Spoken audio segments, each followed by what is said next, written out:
Hello, bachcha. Let's read the question first. The question says that the radius of curvature of a convex spherical mirror is 1.2 meter. How far away from the mirror object of height 1.2 centimeter? If distance between its virtual image and mirror is 0.35 meter, what is the height of image? Apply formula for paraxial rays. So students, सबसे पहले आपको समझना होगा की concept क्या use हो रहा है. So की कंसेप्ट इज रिफ्लेक्शन.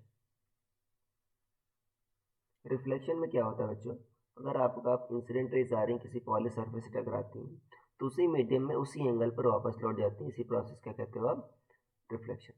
तो यहाँ पर देखो बच्चों, जो मिरर होते हैं रिफ्लेक्शन के कारण इमेज फॉर्मेशन करते हैं, वही हमको यहाँ पर पूछा गया है. यहाँ पर पूछा गया हाइट ऑफ इमेज हमसे पूछा गया है.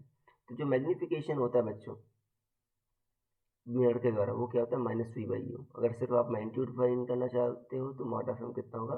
v/u. और मैग्नीफिकेशन क्या होता है आपका? Height of image upon height of object. देखो, radius of curvature of convex sphere mirror दे रखा है 1.2 मीटर. तो फोकल लेंथ कितना होता है? r/2. ध्यान देना, कन्वेक्स मिरर के लिए पॉजिटिव आएगा. तो 1.2/2 मतलब 0.6 मीटर. ये था. अब कह रहा है कि ठीक है, how far away from mirror is an object of height 1.2 centimetre if distance between its virtual image and mirror क्या है आपका? 0.35. देखो बच्चों, वर्चुअल इमेज क्या होता है आपका? मिरर बच्चों ऐसा है तो वर्चुअल इमेज आपका इधर फॉर्म होगा. और ये डिस्टेंस क्या कह रहा है? कितना डिस्टेंस दूर है आपका? 0.35. तो इंसिडेंट रेस इस डायरेक्शन में ट्रेवल करती है, मतलब जो आपका वर्चुअल इमेज की डिस्टेंस होगी वो पॉजिटिव होगी साइन कन्वेंशन के हिसाब से. तो v क्या होगा आपका? 0.35 सेंटीमीटर होगा, ये प्लस में होगा.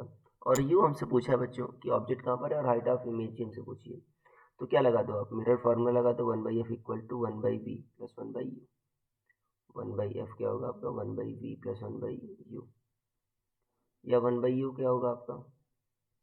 1/f minus 1/v. f कितना दे रखा है देखो बच्चों? 0.6. और v कितना दे रखा है आपका? 0.35. ये दे रखा है 0.6 माइनस 0.35. तो देखो बच्चों, ये कितना आ जाएगा आपका? जाहिर सी बात है ये बच्चों आपका निगेटिव में आएगा. तो 1/f कितना आएगा आपका? 0.35 माइनस 0.6 अपॉन 0.6 इंटू 0.35. तो देखो ऊपर कितना आ जाएगा? 0.25 आ जाएगा. ठीक है ना, देखो 0.6 माइनस 0.6 माइनस 0.35 0.25 आ गया. और अगर आप सॉरी यहाँ पर u, यहाँ पर u,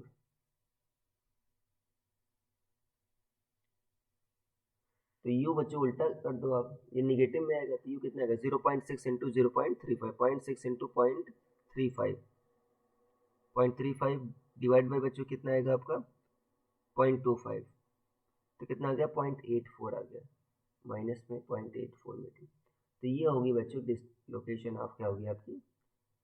ऑब्जेक्ट. ये लोकेशन ऑफ मतलब आप कितना दूर होगा आपका? 0.84 मीटर दूर होगा. माइनस में क्यों आ रहा है बच्चों? की आपका लेफ्ट हैंड साइड ऑब्जेक्ट रखा जाता है. तो ये आपका एक पार्ट ऑफ आंसर आ गया कि ऑब्जेक्ट कितना दूर होगा? 0.84 मीटर. और दूसरा आपको क्या बताया? Height of image. उसके लिए बच्चों ये फॉर्मूला यूज कर लो. अंदर मुझे सिर्फ मैग्नीट्यूड डिफाइन करना है. तो एच आई क्या होगा आपका? v/u/ho. ठीक है ना. ऑब्जेक्ट की हाइट कितना? 1.2 सेंटीमीटर. तो अंदर ना ये हाइट ऑफ इमेज भी सेंटीमीटर में आएगी. तो 1.2 v कितना है आपका? इधर का 0.35. मैं सिर्फ मैग्नीट्यूड लिख रहा हूँ. और यहाँ पर कितना लिखूंगा? 0.84. अंदर ना वैसे वर्चुअल इमेज है, ये आपका इरेक्ट ही बनेगी तो हाइट आपकी पॉजिटिव ही आएगी. तो 1.2 इंटू 0.35 डिवाइडेड बाई 0.84. तो बच्चों 0.5 आ जाएगा. कितना आ जाएगा? 0.5 सेंटीमीटर में आएगा कि हाइट ऑफ ऑब्जेक्ट भी क्या है? सेंटीमीटर में. तो ये आंसर आ जाएगा. तो वर्चुअल एंड डिमिनिश्ड इमेज बन रही है जो आपका कनकेव मिरर हमेशा बनाता है. So I hope you understood it well. Best of luck.